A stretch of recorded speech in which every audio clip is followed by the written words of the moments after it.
Alright guys, good morning. Or for me, good night. It's getting pretty late, but I do a little work on the adapter plate. So this is my two-wheel drive ZF5. I split the case and didn't like what I saw, a lot of play and stuff, so I decided to go and buy a four-wheel drive ZF5. So this is what I'm actually going to mate to the 6BT 12 valve. It's got the drum brake on it and everything, so that's gonna have to get changed out to a transfer case, but the one I've got in my truck will fit. So right now I'm just kind of I drilled out the locator pins to fit, so everything's nice and flush and a little sloppy. I may have to remachine this because it's half-assed, but I had to grind clearance for the oil pan on both sides. It's not that big of a deal, but it's enough to aggravate me. But everything sits nice and flush. So now, sorry, my shitty iPhone ran out of storage. So like I was saying, now everything's flush and everything's located. What I'm going to do, we're going to shoot over to work and I'm going to drill and tap the locator holes to fit the ZF5 locator holes here and here.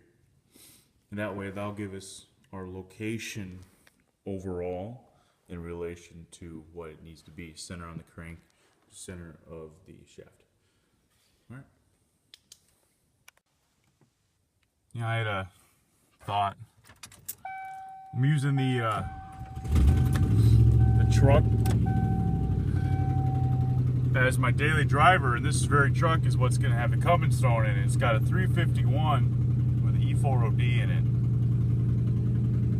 It's got 182,000 miles, just about. It's actually my third OBS, but it's a good truck. Runs good, dependable. But I just kind of want a project. I got the old, I get my damn seatbelt in. Got the old Ford Taurus over there as my daily. If you can make it out the dark there. So. Oh yeah, this truck does have one little problem. Sometimes the accelerator likes to stick. And I don't know if that's just a thing. Also, it's an automatic. Ugh. So. Alright guys, when I get to work, I'll get everything set up and show you what's up. Okay, so we're in the shop. Now we're just gonna get everything figured out, like when it comes to those holes. So, what came in handy, we machined this flat and we put a location dowel hole. So you can take these dowel pins, put them in the ways here, like this, or not the ways, the slot, and you butt it up against, and it'll be perfectly flush.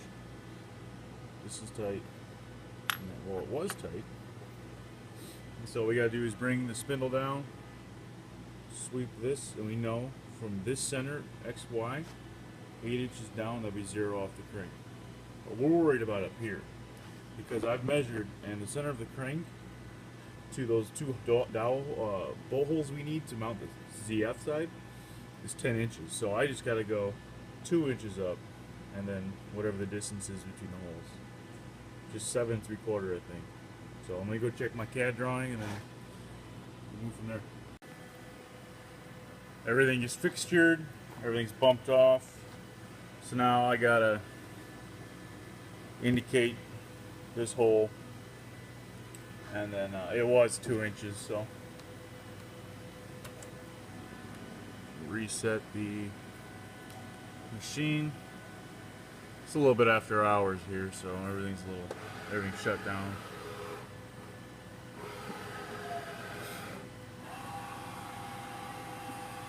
Try to avoid ramming your expensive indicator into the steel. Well, somewhat expensive.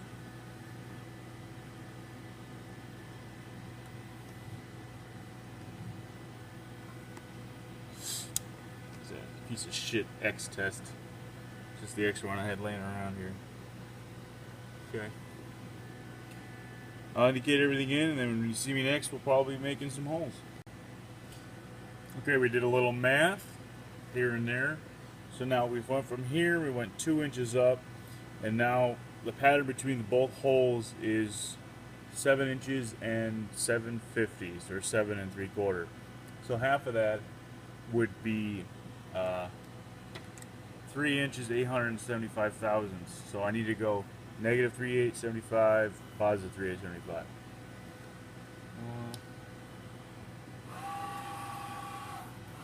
Okay. So we're on 0, 0 for X and Y. Z is irrelevant. We don't need to worry about that. Single step. There's location 1. And location 2. So, calipers cleared out of here.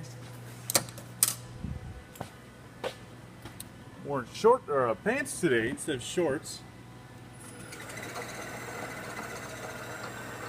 Nice. Drill that guy. Should be drilling these with a little bit of coolant or at least some cutting fluid, but I don't give a fuck. It's late.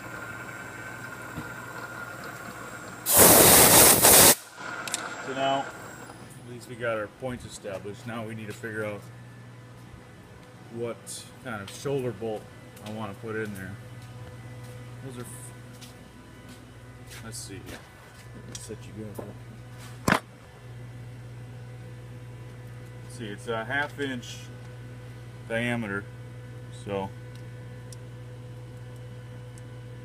497. Ugh.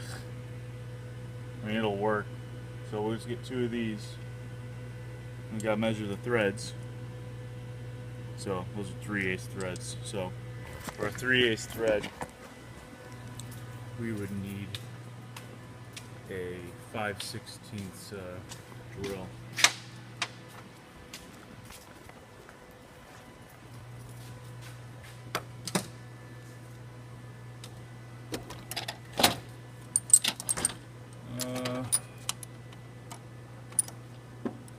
What we got here? 5/16. All right. We will grab some coolant. I'll get everything chucked up.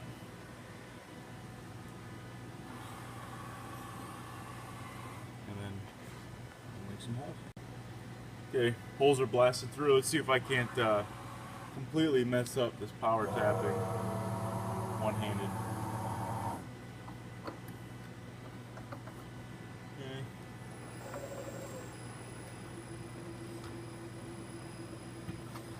Get a little more action shots.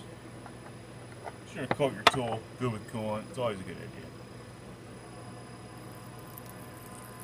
Remember, this is one-handed, so.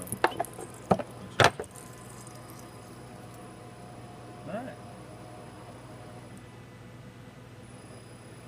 That wasn't bad. So this is a. Okay, once again, my shitty phone decided to fucking run out of memory. I really need to get a new phone. So what I did is I tapped both these holes. Now we need to take our shoulder bolt that we picked out earlier and thread it in. We're gonna have to cut down the length of the thread. So basically that'll locate and let everything settle where it should, because this is a 1/2 inch. The bolt hole is 531, so that gives me 30 thousandths. Well, 31, so that gives me about 15.5 thousandths per side of play. And of course the locating dowels will tighten everything up perfect. That way there's no side loading on the input from the crank to the transmission. Okay, everything's bolted in somewhat. So now I'm just gonna go through and deburr everything and then clean up and go the fuck home. See how everything lines up in my shop. Once again, back in my shop. So, got the adapter mounted up. Obviously, there's gonna be more offset because of there's gotta be a flywheel. There's gonna be clutch shit, but this is just basically to see if it all bolts together, and I'm using my extra ZF case. And it looks beautiful. This is really inspiring to see it coming together a little bit. And check this out. Looks like I am worth the fuck as a machinist. Because you see that center hole right there? Down in there? That is the center of the crank for the Fummins. And the outer side here is for the transmission. So we're perfectly centered, looks like. So that's awesome. So I need to get the dowel holes mounted in. Looks like I made a little bit too much meat here all the way around. But at least there's enough meat for the starter to kind of bolt to, because this is a relief cone. Same thing here. It's a relief cone. So hopefully that Cummins starter will fit perfectly nestled in. And I might not even have to grind that crank or that block a little bit. But this is awesome. So, all right guys, thank you. Comment, rate, subscribe. Make sure to like it up. All right guys, night. Fucking tired.